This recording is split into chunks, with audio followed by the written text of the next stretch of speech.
下面我们讲这个杜牧展啊，就是这个杜牧展呢，就是我们学了以后啊，可能大家都感觉上呢，就是的确这个杜牧啊，就是非常有价值。这不是一种这个传说或者是谣言啊，就是确确实实，如果我们去祈祷他，去经常就是一年啊，在这个时候呢，会就是就出现感应啊，就是这是决定的啊，所以我也相信以后呢，我们这个很多佛教徒就是自己请的时候呢，就是也会请一些这个杜牧的这个不管任何造像，就是会，然后呢，自己在佛堂当中也好，或者说是一些这个像实践人的话呢，就是包括一些办公室在这些里面就是请这个杜牧的唐卡或者说是一些这个做近的一些那个像啊，就是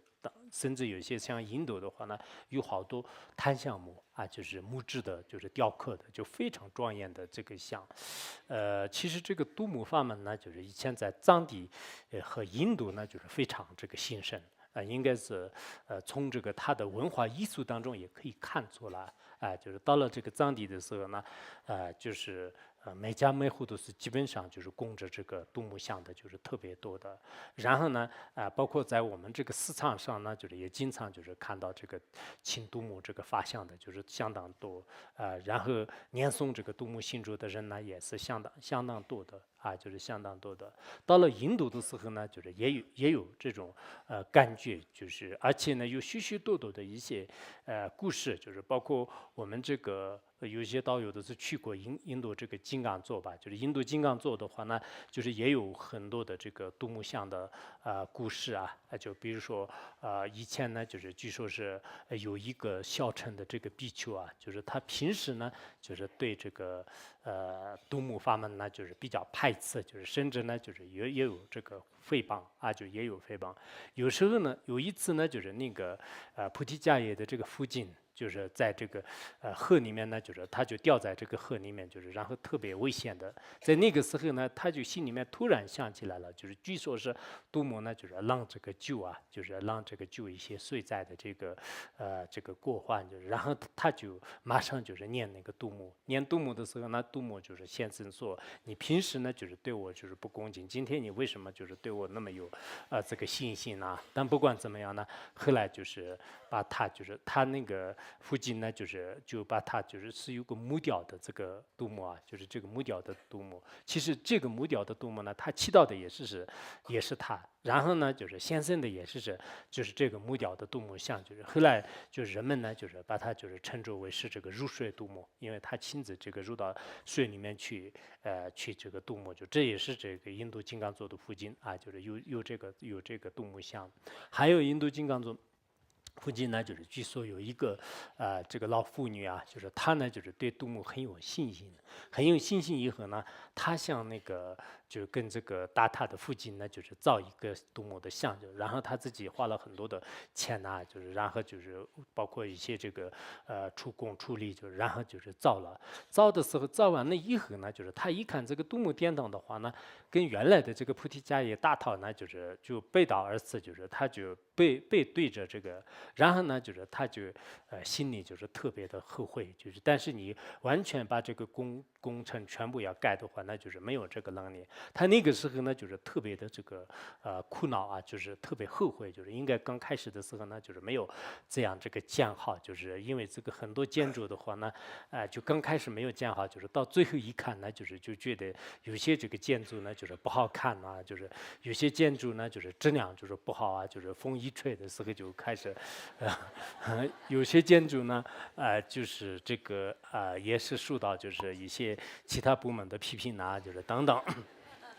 然后他呢，就是当时也是这个很后悔。你们也许祈祷杜牧的话，明天就没有了。就然后就是他就是也很后悔，就看怎么办，就是正在为难的时候呢，就是杜牧啊，就先生这个说话，就是他就说话，如果你觉得特别就是不太合理，就是你不要后悔，就是我可以转向，然后呢，就整个殿堂呢，就是他就转这个面相，就是所以呢，就人们后来呢，就是叫做是转面杜牧，就是他这个面呢，就是已经转到菩提大道这边的啊，就是诸如此类的。像印度的话呢，就是也是特别多的，就像我们藏地呢，也是有很多这个寺院呢，就是包括有一个寺院的里面呢，就是造的这个杜牧像人，然后这个外面的这个客人呢过路的时候，就是他就不小心呢，就开始是这个画下去了。那这个时候呢，就是他就给气到杜牧的时候，那杜牧呢就说啊，就是他就马上就是我们一般也有这种说法，就是就我们比如说遇到一些什么的，就是他就喊这个妈妈，就是这样的名字。那个时候呢，就是杜牧这个先生就是说是妈在这里，就然后呢就让他呢就一看的是原来是这个杜牧的这个像。其实我们小的时候的话呢，就是经常就是把这个杜牧呢，的确也是在自己的心目当中，就是觉得是像这个母亲一样，就好像在心里面就是对他的这种信心呢，就是跟这个就因为在这个世界当中呢，就是依靠他呢，就是什么灾难都是可以这个救活。所以第一个念头呢，就是应该杜牧来这个救我吧，就是从小的时候的是有这种信心吧，有这样的一种这个观念，就是所以我都是到比如说我现在佛堂里面，就是从什么那个印度啊、泰国啊，就很多地方去的时候，首先看到这个释迦牟尼佛啊，就是然后杜牧啊，就这些的话呢，大大小小的，就是请很多，就带回来啊，就是带回来。我们以前小的时候呢，就玩耍的过程当中呢，就是其他没有真正的这个佛像啊，就是杜牧像这些都是没有的，就是把有些小小的一些骨骼啊，就是小小的一些石头呢，就是这个是我这个绿杜牧啊，这是白杜牧啊，就是然后把它当在这个放在一些这个石头上啊，就是然后给他面前用一些用什么细沙啊，就是这些的就作为这个供养啊，就玩耍的时候也是这样的。我都在想自己在这个一生当中呢，很多这个修行的为缘呢，就是应该是依靠这个习气办的，就是牵出，就是也有这个祈祷，就是杜牧的这种这个力量和价值呢，是这个离不开的啊，就是希望我们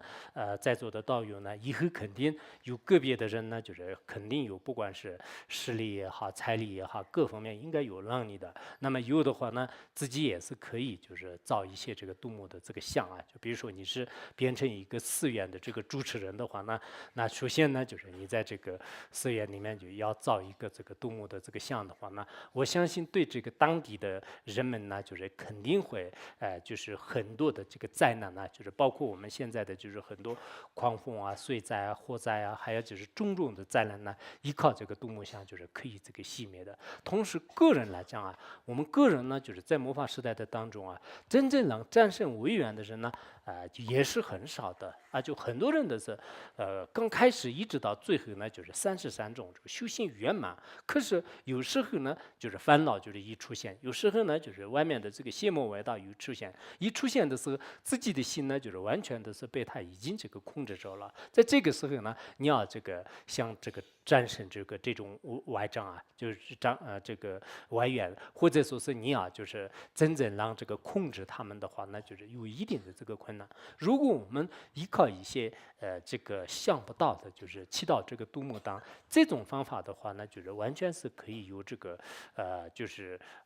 胜过他们的，有一种超越的能力。而且这种超越的能力呢，我们现在一般的这个世间人呢，就是用语言来说，或者用分别念来想的话，那就是很难就是得出非常圆满的结论啊，就是很难得出圆满的结论。所以在这个修习杜牧的过程当中呢，我相信就是大家呢，就是也会以后啊，就是看到这个杜牧像的时候呢，就是应该有一种不共的这个殊胜的一种这个信心吧，就是应该让升起来。